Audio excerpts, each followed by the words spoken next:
There is a quiet bargain that many people carry without ever giving it a name. It belongs to those who grow up believing their worth is measured by how much they repair in others. You have probably seen it, or perhaps you lived it yourself. Someone comes to you with the same problem over and over again. And each time you pour more of yourself into finding the perfect solution, a loved one grows distant, and instead of protecting your own heart, you work even harder, convinced that if you become more patient, more understanding, or more loving, you can heal what they refuse to confront within themselves. At first, it feels noble, it feels like compassion, it feels like loyalty. But beneath that kindness, another motive can quietly take root. Sometimes our desire to fix people is less about helping them and more about creating a world that feels safe and predictable. We imagine that if we can heal someone's pain, they will stay, will become indispensable, they will never leave us. Without realizing it, we make an invisible bargain. I'll help you become whole, and in return, you will never abandon me. The tragedy is that life doesn't honor bargains that are never spoken. Sooner or later, one or two things happens. Either you exhaust yourself trying to fill an emptiness that only the other person can address, or they'll finally find their own strength and move on.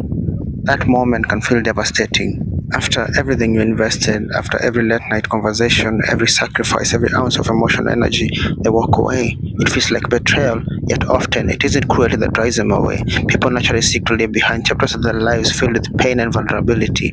Sometimes, those who witness the darkest moment become reminders of a version of themselves they no longer wish to revisit.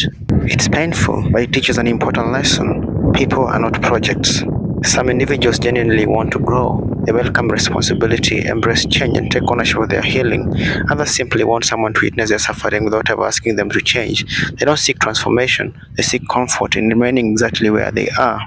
When you stop rescuing everyone, you begin to notice the difference, and perhaps the hardest realization comes next.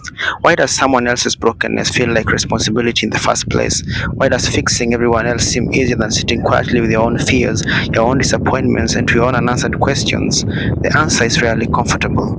Focusing on another person's life can become a convenient escape from examining your own. It is easier to diagnose someone else's pain than to face the wounds you have spent years avoiding.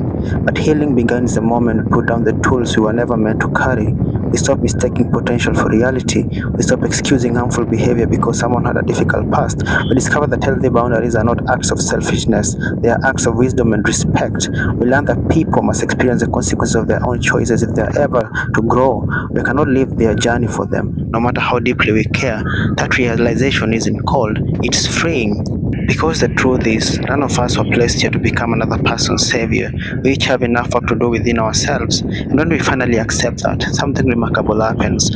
Our relationships become more honest. We choose connection over rescue, respect over control, and presence over sacrifice. We allow people the dignity of fighting their own battles while we continue fighting ours. The world doesn't become less complicated, but it becomes lighter. You stop carrying burdens that are never yours. You stop chasing people who refuse to walk, and you begin to appreciate humanity for what it truly is, a collection of imperfect people, each responsible for gathering the scattered pieces of their own lives. Perhaps the greatest act of love is not saving someone at all. Perhaps it's believing they are capable of saving themselves.